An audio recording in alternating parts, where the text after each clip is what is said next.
broadcasting live from the Politics House at South by Southwest, presented by Working Families Party. We're so thrilled to be here. We're so happy you are all here, and I hope we don't disappoint. No, I'm just kidding. We are very excited to welcome Devery Jacobs to Broad Ideas, who, thank you for joining us today. Oh my God, thank you so much for having me. I think this is my, Yes. This is my first time in Austin, in Texas, and also doing a live taping of a podcast. I think this is your guys' first live podcast. Yeah, we are all doing it together. We're in this together. It's our first live show, which is very exciting. Hell yeah. Yeah, we couldn't be more thrilled that you are our live guest. It's your first time too. Yes. Yes. So yeah, first of all, we really, pride ourselves on being an open book and having real conversations, and the fact that you were willing to join us, it just really is just moving, honestly, because we're such huge, massive fans of yours. Wow. No, Yeah, it's true. Yeah. Likewise, I am geeking out that I'm even here, and I feel like we could gush and this could be like a love fest, so I'm gonna keep it on the minimum, but I was like so honored that we were able to make this happen, and I'm just like geeking out that I'm sitting next to you guys and having this conversation. Oh my God, no. Well, we've been backstage with Devery for a while, and we're like, we can't talk. We literally had to sit there silently because we're like, we have to save everything for when we come out here because there was so much we wanted to say. But now we get to. Yeah, you're an incredibly, and this isn't just a love fest, this is all true information. You are an incredibly impressive human being on so many levels, and our interpreter, one of the things that I would love to just dive into because it's so near and dear to my heart is that you learned ASL. Yeah, I mean, I'm still learning. I'm not perfect by any stretch of the means, but it's something that I think is incredibly important for us as hearing people to learn this language. So that's awesome to see that we have an interpreter, and shout out to any deaf or hard of hearing folks in the house. Yeah, my son's partially deaf, so we started learning ASL, and he does a mix of it, but to see it represented is really an important thing that you're doing, and especially what you're representing on all the levels. Do you want to tell us a little bit about, let's start with your project. Let's start with why are you here in Texas? Yes, I am in Texas at South by with a film called Backspot. It is a cheerleading drama that I am a producer and the lead actor on, and I used to be a competitive gymnast, which I was telling you guys behind the stage when we were back there, but it was something that I never really had a chance to explore in my work or to show my athletic background, and also like to unpack and explore my identities, not only as an Indigenous person, which a lot of people know me from the series Reservation Dogs or Echo, but also as a queer person, and it's ultimately a queer film that follows Riley, who gets onto this elite Thunderhawks all-star squad with her new and intimidating coach, Eileen, who is played by Evan Rachel Wood, which I had no idea on our first feature that we would even be able to get Evan. But yeah, like we had a chance to film it, and now we're at motherfucking South by. Yeah, you are. We actually got to watch it, and I was so blown away by the movie, your performance, everything. You guys, it is awesome. But watching you, like the whole time, I'm like, no, she's really doing that. I was like, wait a second. Like, I was blown away at what you could do. So obviously that's your background. That is. There was one stunt that I didn't do in the whole movie, and it's one where, spoiler alert, Riley falls. And You're like, I don't fall. I could fall, and I did the fall, but I can't like backflip into a fall. That's the part where I'm just you like, can't? Let's try. Okay, let's go. No, Yeah, show us. But yeah, that was the only one I didn't do. I did have to renew like my skills with my old ass gymnast knees of tumbling, but I had to learn backspotting and doing stunts and birds and all of that from scratch, which, let me tell you, people, when you think of cheerleading, you think of the top girl, you think of the flyer, you think of women who are like wearing the bows with the huge smiles and they're doing these really impressive flips, but you're not always thinking about the foundation of the pyramid and the woman who's catching them at the bottom. Right. And it's like some nose-breaking speed, let me tell you. Yeah, well, we saw a little of that too, but just to see what goes behind it, because cheer, it's so competitive, it's so gnarly. Like, I really can't imagine the discipline and everything else. And all the girls in the film, are they all gymnasts in real life as well? So we really tried to cast authentically with cheerleaders, with people with dance backgrounds, gymnastics, and there's a lot of crossover between all of them, and everyone essentially was doing majority of their own stunts. The director, D.W. Watterson, who's in the house. Yes, she is. They are. And so we kind of have this mentality of like the Blue Crush casting, where you have like two actors and an athlete. And so myself and Kudakwashe Rotendo, who this is her breakout role, playing my girlfriend, well, Riley's girlfriend Amanda. Yeah. And then we had another actual cheerleader who was just like incredibly badass and like The Rachel character? Is that Rachel. Yeah. And she, let me just say, she is so hilarious. Her comedic timing, like we couldn't have. There was nobody else for that role.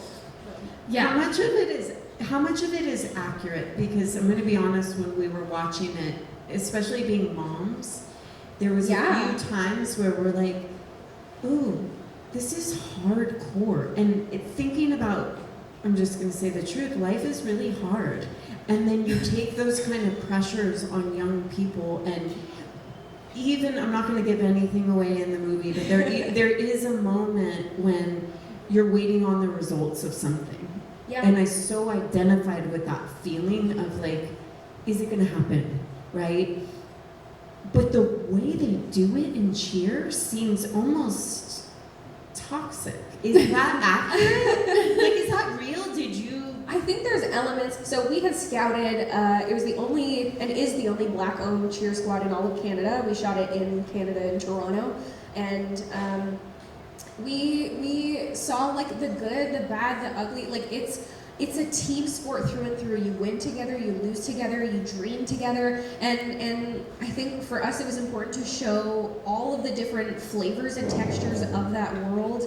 That whether it was the girls like going out for lunch and pounding fast food and candy and going to the movies and like all the camaraderie, but also the pressures and the need to win, and I think ultimately having that conversation of what it means to be a queer person and a queer woman in such a femme sport, and what those expectations are, and then also like what it looks like to form a healthier relationship with a sport that you love, which doesn't mean you have to give it up, doesn't mean you have to lose your competitive edge or drive, but just finding like a healthier balance so that your self-worth isn't wrapped up in your performance. Which I How think do you is do that? Yeah. which I don't know. I could personally learn from in my career. I think that was something when I was really young that I struggled with, was whether or not I booked a role, if I was valuable or not. And so like having obviously like gone through lots of therapy and became a writer and kind of like took that control back into my own hands. But I think a lot of the themes throughout Backspot are really relatable, not only for cheerleaders who are such impressive athletes and are like completely underestimated. But I think it's relatable for a lot of queer folks, for women, and for people who are interested and passionate in general. I agree. I think it's really relatable on all the levels of just like, I think that we all have pressure, and a lot of it is self-induced and a lot of it is societal, and I feel like the film, DW, the directing is incredible and did a great job of capturing those feelings. Oh yeah, we were watching it, and I felt nauseous from the anxiety, and you know, and it really captured that so beautifully. I really almost threw up, but in the best way. No, it was a really good. This movie will make you throw up. Yeah. Go see it, but in a good way. You may be anxious and nauseous, but you should see it. But no, I think that, to me, that's what film is about. I think that whether it's to make someone cry, make someone laugh, make someone learn, whatever it is, when you can hand the audience a feeling and pull them into that and like we were not cheerleaders, yet we relate to that feeling. Yeah. How have you related to that feeling in your own life? Like when your character goes through a lot of panic and self-doubt and all of those. I mean, it's like, I feel like I'm not alone in being somebody who suffers with anxiety and mental health stuff. I mean, look at the state of the world. I think a lot of youth and people are, but having that ability to lean on community, and I think there's a scene in which Riley connects with her assistant coach, and there's like a bridging that happens where, yes, there's tension between Eileen and her, and that generational gap between generations of queer women, but then when she gets to connect with Devin, and I won't give spoilers away, but I think for me it's like the most beautiful scene for me of the film, and yeah, just getting to lean on each other, so, and reassuring them like it is going to be okay, and also like Shannon Sossaman is in the movie. Yeah. She's my mom, which like gave me a whole new kind of mommy issues. No, love her. I think she's truly incredible and an underestimated actor. She is a beast. And I also especially love the conversations about mental health between this mom and her daughter. Yeah. Well, let's talk about mental health a little bit. Yeah. How is your relationship with it? How's it going? How's it going for you? It's going fine. I mean, it's like everyone kind of comes up against adversity. I have my own specific flavor of it, being a queer Mohawk person in this world, and also having undergone some like shitty stuff in my life. But it's like, for me, taking that onus of going through therapy and then also unpacking like where my honest feelings are, what do I actually want? And for me, I think I was so, especially before I came out and clued into my queerness, I think I lied to myself a lot, and by virtue I lied to other people inadvertently, and just like caretaking of everyone else and like people pleasing and all of that, and I think through uncovering and unpacking being queer, it made me come into question with the world of like what actually feels good for me, what actually am I interested in doing in this world, and am I interested in saying. So all that to say, my mental health is a process. It's ongoing, and I imagine it'll continue to be ongoing, but you know, trying to do the thing. Yeah. Well, you're doing amazing. Thanks. No, you're doing great. But no, and also like your writing, like everything that you've taken into your own hands and what you've accomplished is so impressive. Thank you. Yeah, I mean, it's, in your show Reservation Dogs, obviously, and you started writing on, Yeah. That's right, Thanks. writing and directing. Yes. Season 3, I had a chance to direct. So, You're unstoppable. It's incredible. Thank you. Season 2, well, I'll take it back. Yeah. For season 1, I had auditioned for the pilot for Reservation Dogs, and this was pre-pandemic. And we didn't know, we had no idea what was coming. We were about to shoot, I think, in April of 2020. And obviously that didn't happen. And we were like, is this gonna get shut down? Luckily it didn't. Cut to August of 2020. We arrive in Oklahoma, which is like one state north of here. And we were like, we don't know if we're ever gonna get a chance to tell this story again. Like, we've never, as Indigenous peoples, we've never had an opportunity to have a show like this before, so we might as well go balls to the wall and see, this was for our communities, and I remember leaving the pilot, we didn't know if it was going to get picked up, feeling so emotional, and so, at least we've done this thing, and, I remember feeling like this was the first time we had a chance to celebrate together, to laugh together, to mourn together, all in this contained project. And when I looked around, there were Native folks in nearly every department, in front and behind the camera. And up until that point, I had questioned my love for this medium, because I had felt so isolated and frustrated so often. And this was the first kind of light at the end of the tunnel of what it looks like to create a project with your community and what that feels like. then we got picked up and we're like, I can't believe they're letting us do this. And I wanted to direct, or I wanted to shadow in season 1. And understandably, FX was just like, we paid you to be an actor, like, you can focus on that, we'll revisit it in another season. So I came with many notes for the season for the character of Laura Dan, and I'm sure I was a pain in the ass, and was just like that actor was like, actually, would this happen? And I was just like really focused on the story and character, so much so that when season 2 came along, I was getting together my like writing samples and references and just all of this stuff so I could send to Sterling Harjo, the showrunner, to be like, I would love to like shadow in the room or be in there somehow. And he was just like, you don't have to do all that. Like you can come into the room, we'll contract you for a couple weeks. A couple weeks So turned cool. into a couple more weeks, turned into me co-writing the episode Mabel in season 2, and then I was also in the room for season 3 as a writer, and then I got to write a solo episode 9 with Alora's dad, who ended up being played by Ethan Hawke.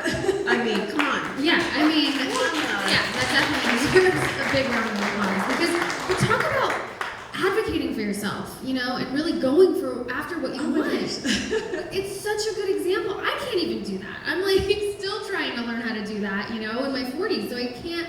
It's so unbelievable, and everything. It's just so cool. And I told you we were gonna fangirl the shit out of you. So I do have a question. Is there a correlation to, because you took your hand at producing, right, with this Backspot, film, directing, writing, acting. Is there a correlation? Did you find your voice first when it came to being clear? Was there a time where you were like, I'm going to fully own who I am? Did that transfer into the way you show up in your career? Did one happen first? I want to know the correlation there. I think that's a good question. For me, I started writing out of necessity. This was like back in 2013, I had moved to New York and had just come off of a film called Rhymes for Young Fools, which up until that point, I didn't think that I would be able to pursue a career as an actor, which is what I was pursuing first, was acting. And then I was cast in that film, which the director, the late Jeff Barnaby, is Mi'kmaq, and it was just like such an incredible experience, and it was the first time I had worked with a native writer-director, and that was like my first break into the industry. And I moved to New York. I like had saved a bunch of my money, and I was like, okay, this is like, there's gonna be so many more native directors out there, and I'm gonna do the thing. And I got there and quickly realized that was an exception to the rule, and that actually wasn't happening at all.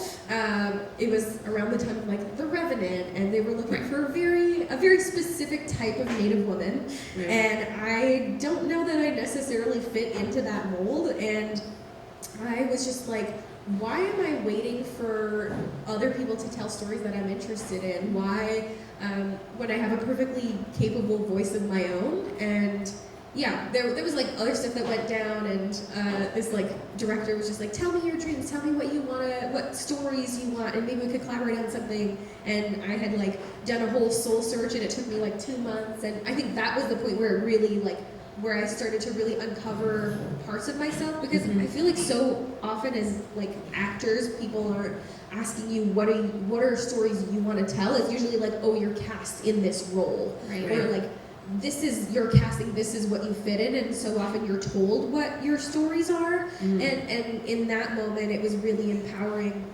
When this director came back, when I told her my idea, she was just like, oh, that's great, these are beautiful, and I'm getting back into the family business of real estate, so like, good luck.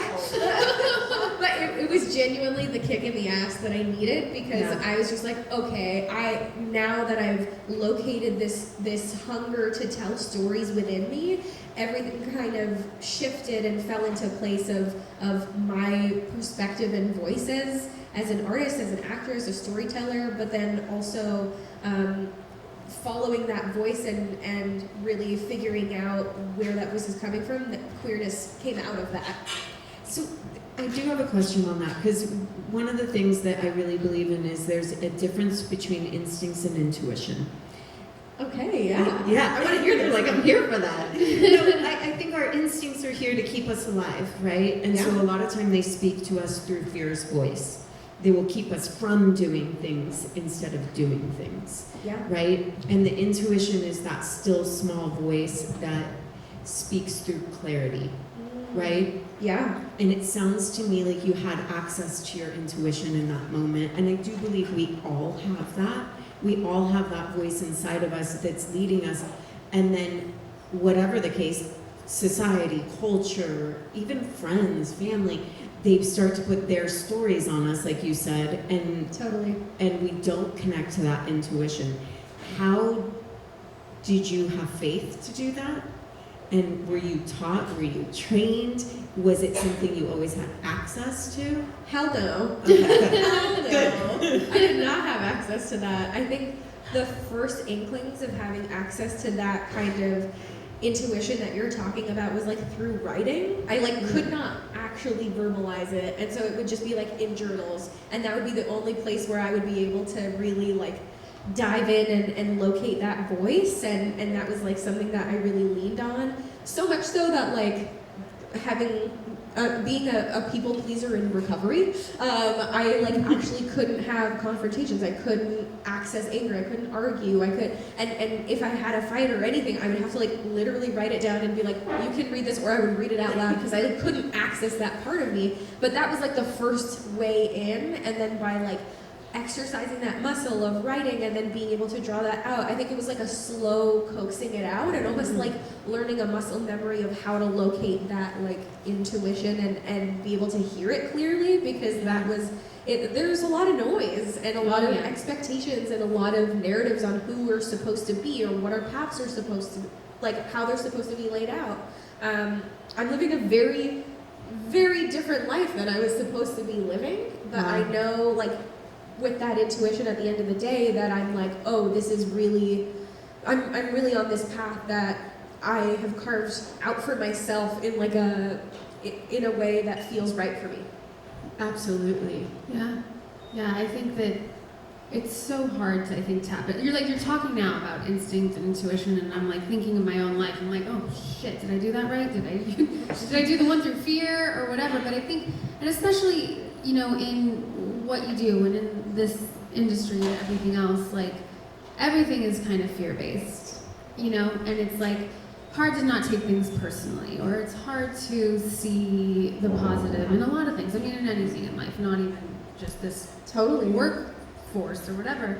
But I think that, you know, the way you have gone about it, and I know I keep saying this, is just the most beautiful example. And I have a little girl, so I see someone like you and I'm like, oh, my daughter, she can look up to you, you know, like, oh my goodness. going out. No, I'm serious though, because of everything, you know, that you do and you represent and what you've done. And I'm grateful that there are people like yourself in a business that's surrounded by all of this shit, but that she can look up to that.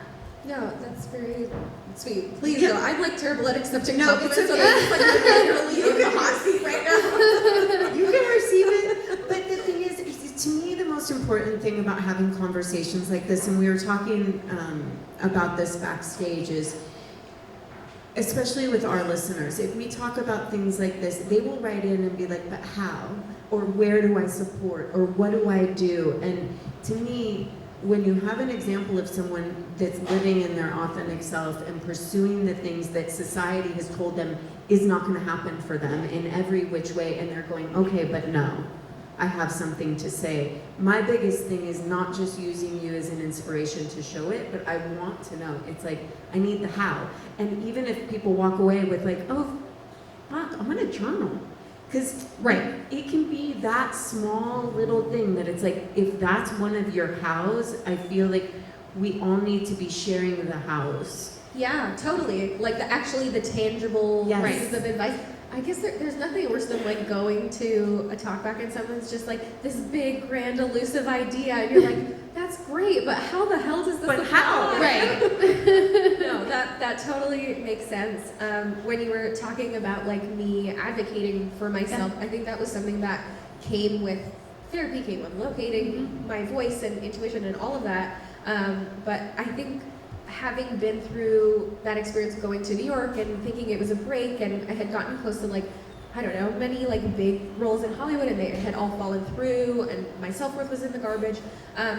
So I thought I had missed my window. I thought I missed my one and only shot as like a young actor to break into the industry. So when the time of Reservation Dogs came along and I saw what this opportunity could be, I knew I was really grateful that I was an adult playing a kid, because I didn't take it, not that any of my co-stars have taken it for granted, but I would have taken it for granted had I been a young person, and I wouldn't have understood how this is an exception and how to really seize the opportunity. And I knew this was like this was not the one and only shot, because I had one before, but it was like my second chance is what it felt like, at being able to do the things that I wanted to do, this time as a person who was grown and had like a clearer idea of who I was and what I wanted to say. Right. Yeah, I think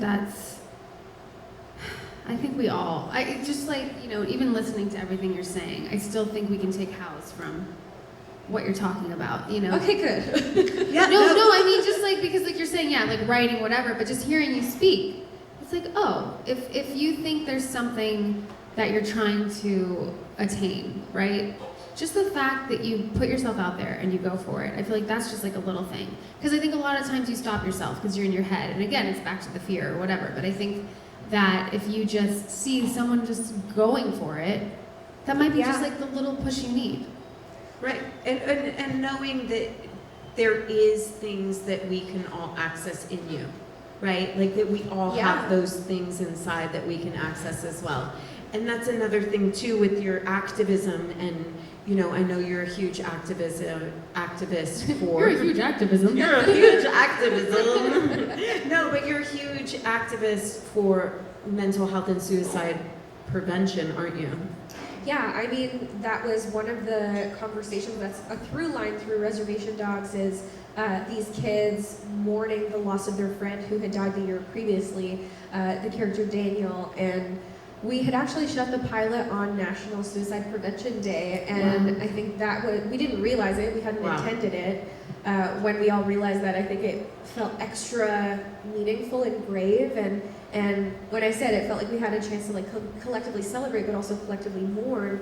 Like, these are real people from our communities. The rates of suicide amongst Indigenous youth, Indigenous men, Indigenous queer people, and Two-Spirit folks is like of the highest in the nation. And it's so important to have these conversations, and also to highlight that in our art, and to be able to have conversations about mental health so that we can prevent the loss of our loved ones from our communities.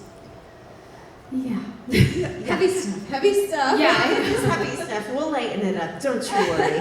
I just lost a best friend to suicide. I'm so sorry. I am too. One of the things that happened afterwards is everybody said that, oh, there's nothing you could have done. And having conversations with my husband and family and friends, we thought, no, I don't accept that. There was more we could have done. As a community, as a culture, as friends, what are the things that you feel people can actually do? Like, again, it's like, but the hows, like, where do they go if they're suffering? What do you point them to? Yeah, I mean, I think that for people who are around those who are suffering, or for those who are suffering ourselves, I think there being like an openness, and I think there's a bit of a chance that needs to be taken. I mean, like, I was going through like some real burnout and some like really challenging feelings. Like, I was overall okay, but like for the first time I kind of went out on a limb and was like, I'm gonna actually ask people for help. I'm gonna like actually ask people in my life who I know love me and I love them, like being like, hey, can you actually help me with this thing? Because I just have so much on my plate that I'm like, I can't do it and I'm really struggling. And that was something that was so fucking vulnerable. It was like really hard to do. And to see the amount of people who showed up and were just like, oh my god, yeah, and it was overwhelming, and it like made me so emotional to see that. And if somebody were to kind of be experiencing hardship or whatever were to reach out to me, I would be like, yes, like if I couldn't be there, I will be there. And so part of it is if somebody is struggling, like to take that chance in reaching out because people want to show up for each other. And then on the other side of things, like being around people and making sure to like check in and see how people are doing. And I know there's a lot of like, oh, how's it going? Good. You? Like, how are you? I'm good. And that's just like such a surface level thing. I think one of the good things that did happen out of COVID was people sitting with what they're going through and feeling and being honest of, actually, I'm not like doing so great or all of that. And I think just like there's such an emphasis on mental health and self-care, which is incredibly important, but there's also the further need of community care. Yep. And I think that's an element in Western society that isn't always encouraged in the same way that it might be in Indigenous communities or other really tight-knit groups. But yeah. When we were watching Reservation Dogs, we were like, we want to live there with them. Because it's that like community and family, and it's like cousin walks in and aunt. It's just like life all around, where I do think in Western culture, there's a lot of individualism. Totally. Which I think we suffer from. It is, and like as humans, we're like inherently connected and emotional beings. Like we hinge on those feelings of belonging, and so the idea that it's like, oh, you are an individual and like you have a nuclear family, like that's not the end of the conversation. There's more to it. Right. No, we're always saying like we want a commune, we want a compound. Like I don't know like how our partners would feel, but like we're doing it. Like, because I think there's so much to community and just being there for each other, and also just, you know, like you were saying, like sitting down and talking about how are you doing, but really talking about it. And I think that Olivia and I both have kids, and it's really ingrained in them to talk about their feelings or really say the things. And especially, there was so much isolation, obviously, with the pandemic and whatnot, but just to really keep enforcing that. And I love that my daughter will be like, I don't like how that's making me feel. I don't like it when she says it to me, because I'm like, hold on. But I think it's so important, you know, and I think it's such a beautiful example of community and also really talking about shit. Even on the minuscule level, like I really have made a thing with myself where I try my hardest to not lie when someone's like, how are you? My instinct is to be like, great, when it's not true. Like, and you're so like, I'm massively depressed. Yeah, I might not go there. I might not be like, I'm morbidly depressed right now to like a stranger, but I might say that, like, is there a way to find the truth where it's like, I'm doing all right? Yeah. Versus I'm great, because there's times where I'm great. In one day, it can go from being great to being moody to being, you know, hungry. I was literally just gonna say angry. Yeah. Yeah. And this is how we're gonna change it, right? We have more important questions. We want to know, and I'm sure everybody in the audience wants to know. Oh, I'm nervous now. If you could make a perfect sandwich. If I like personally have in the past, Like, you're gonna have to build it for us. Perfect sandwich. oh my gosh. We're just changing it for you guys. These are the important questions in life. These are the most important. Absolutely. I would do. Listen, I'm a foodie, so like you've unearthed a can of worms. Yeah, it would be like some freshly baked like ciabatta bread, and I would do like some salami. I would do some ham on there. I would do maybe like a little bit of provolone cheese. Okay. I like an arugula moment with like a like dressed in something. Yeah, like maybe like a spicy mayo kind of thing. And you know, I always love some like cucumbers for brightness. Yeah. That would probably be my version of a perfect sandwich. That sounds like a really good sandwich. I know. And now I'm hungry. I know. Now I'm hungry. But these are the things that matter. It's a sandwich, the burrito. Like, what would be your perfect burrito? She's always all in on food, by the way. Like, Yeah. we could literally talk about this the whole time, and I would be perfectly content. Right. Burritos. I mean, listen. There's like the beans, the cheese, the bean. Like any form of burrito, I'm not mad at. What kind of bean though? Do you Oh go my for the God, see, she refried? wants Do you go that. for pinto? Do you go for black? It depends on the day. Okay. I mean, like. oh, you can switch it. Okay. I do. I do switch it up. Sure. I like the variation of the beans. What about you? What are your? I want to know your burrito now. Okay. I've been waiting for someone to ask. I like refried beans. Right? I like. It's a great bean. It's a great bean. It's a great bean, you guys. It is. Like, I'm always gonna choose a refried over a black So or you don't pinto. switch them up. Not if I have the choice. Okay. But if there's no refried, I'm gonna go pinto.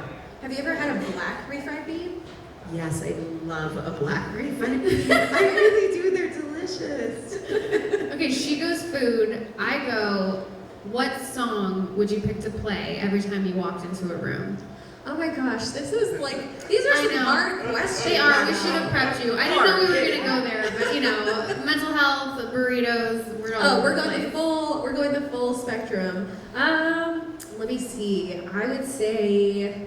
Well, I'm just gonna say like what my favorite song is right now because it's gonna change. Sure. And so I don't know if it could be my walk-in song for now and forever, but maybe right in this minute it would be Fred again's "Adore You" featuring Obangere. I don't know if I'm pronouncing that name right, but anyway, their voices like Do you wanna incredible sing it? and obsessed. You don't want me to sing it. No, we did not. And also, how would you feel about taking some questions from the audience? I would feel great. Would you? If anybody had any questions. Anybody has some Someone's questions? gonna have a question. Yes. Any? Yes, right here. Yeah. First of all, I saw Backspot again. It was incredible. I have like been devouring your content. I think you are a superstar on the rise. Thank you which is- so much. Congrats on that. Thanks. What is like your process for picking projects? I feel like there's a bit of a through line in looking, but like it's a very diverse work that you've done so far. Like the projects that you have coming up. What are you excited for? I know that's a very multi-part question. Yeah. So Totally. just to repeat the question so people Yes. can hear, what's your process in picking projects? Essentially, is the gist. Yeah.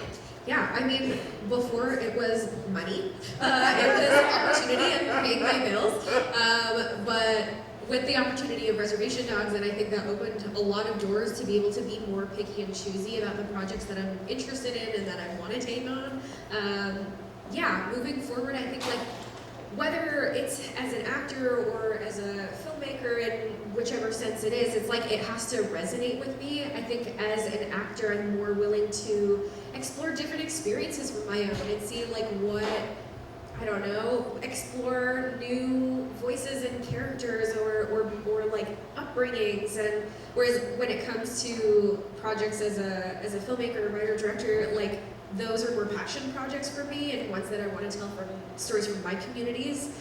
With Backspot, it's centered around queer athletes and being like a former gymnast and stuff like that was a world I knew I wanted to dive into and was one I knew I would never be cast in if I hadn't really created it for myself. But then, yeah, like other projects that I'm working on right now, I mean, I can't dive too much into them because I'm not like in that stage just yet, but one, I went to the Sundance Lab this past year, and that was for a feature film called High Steel that I'm writing and directing, and then I'm also working on a graphic novel with D.W. Watterson, who is the director of Backspot. Yeah, and so, but in terms of choosing projects, like, I am open. Like, it feels like a new, bittersweet chapter ending with Reservation Dogs coming to a close, and it's in its third season.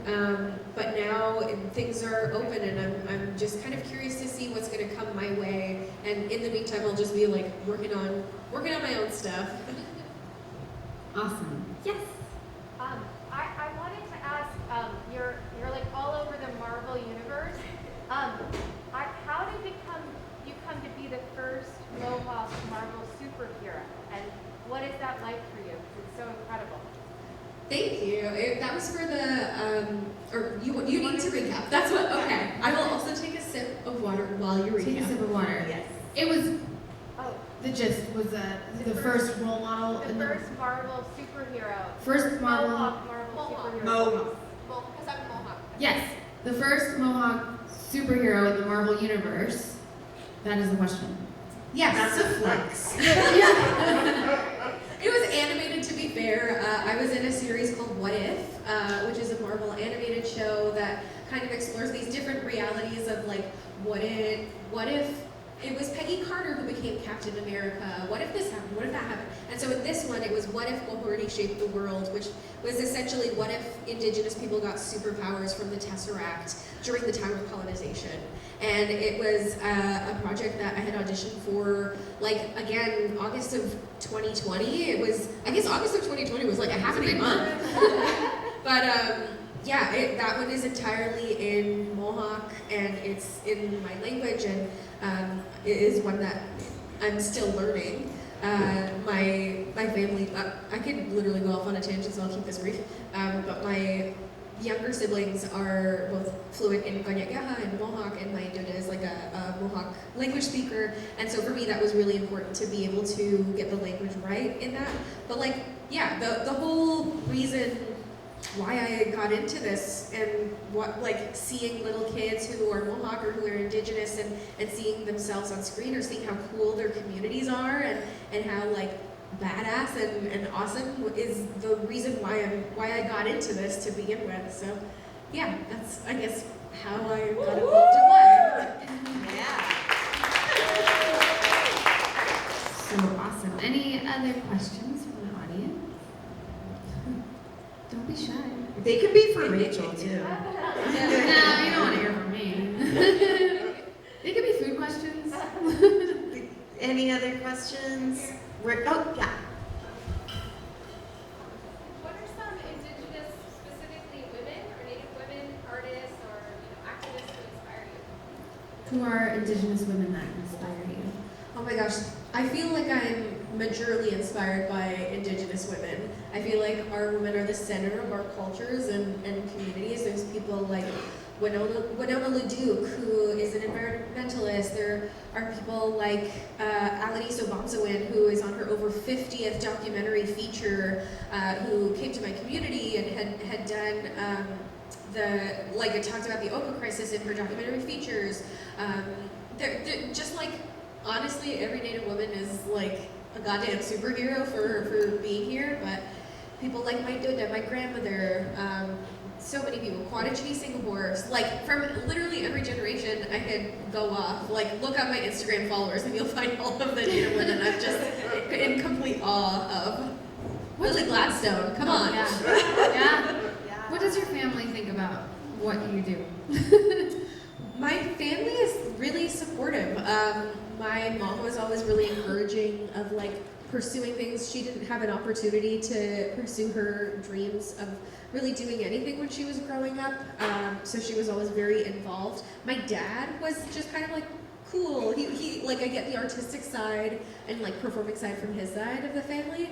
He wasn't like ever involved, but now he's weirdly become my biggest fan out of nowhere, which is honestly kind of worse. He's like trying to tell me reviews and stuff, and I'm like, get out of here. I'm like, I don't want to know what these are.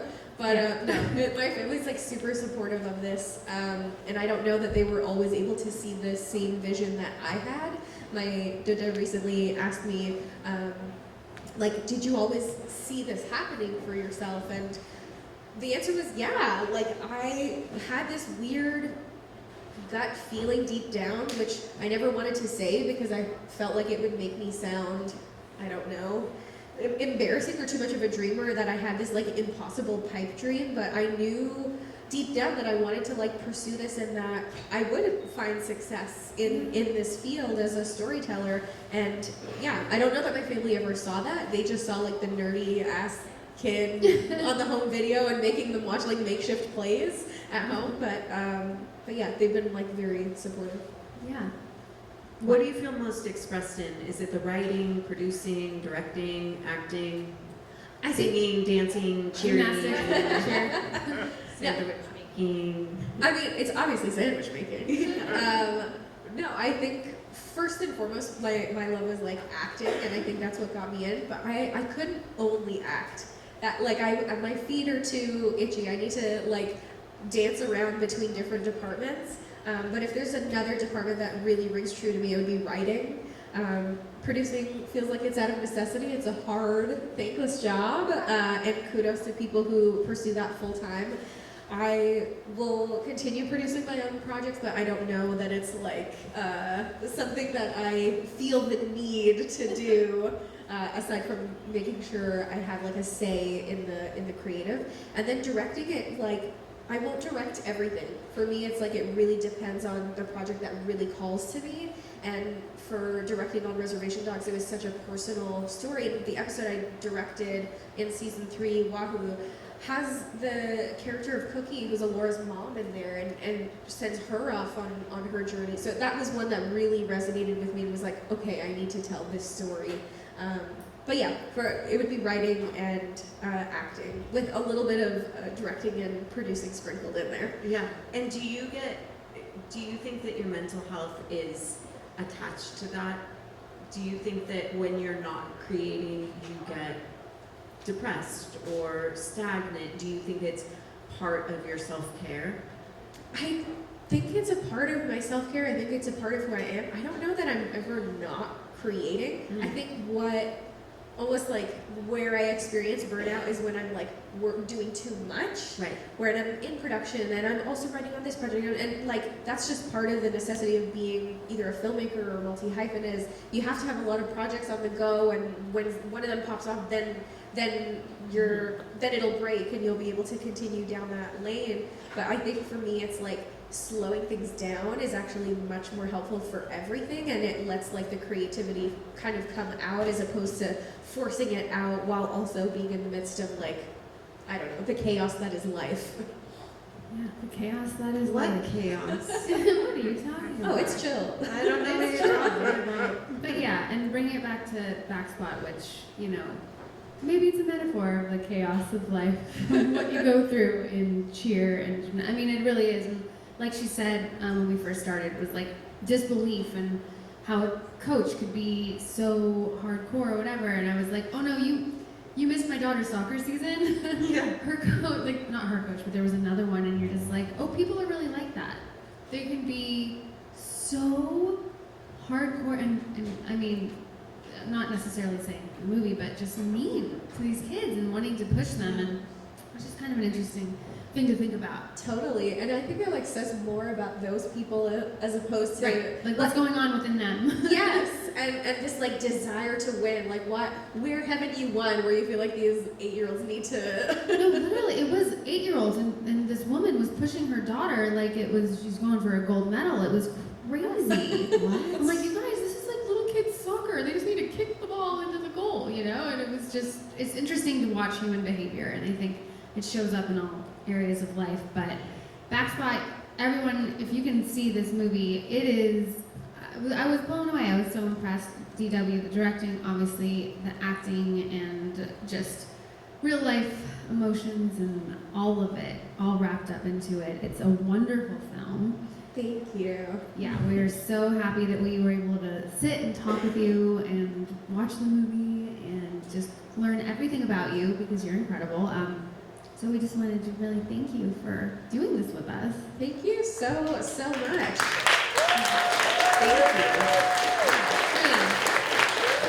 Has it already been an hour?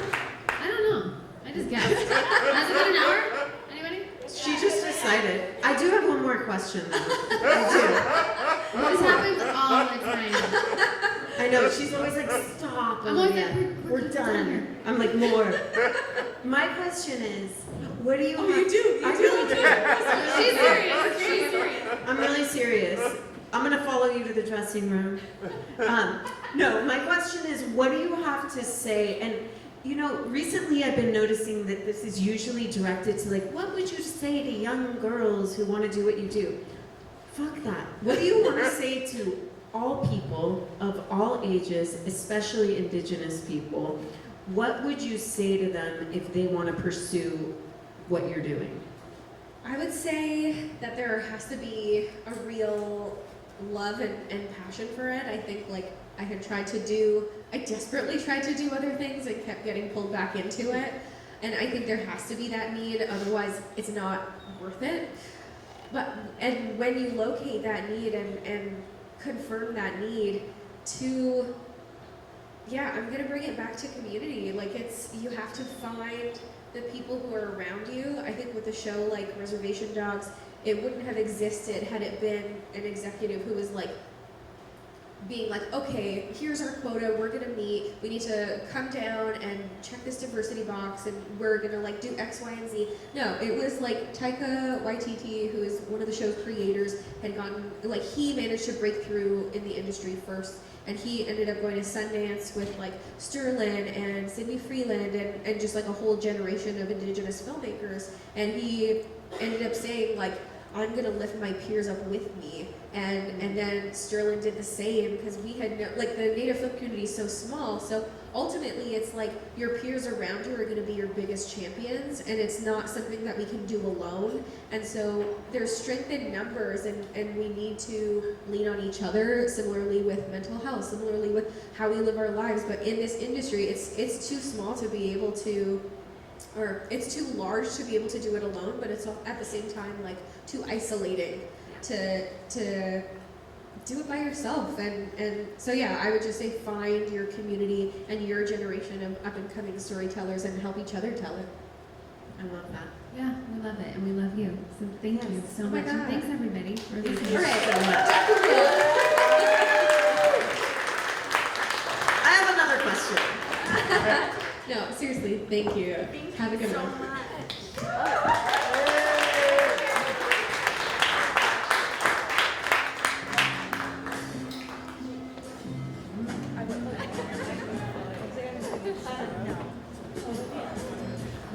Thank you.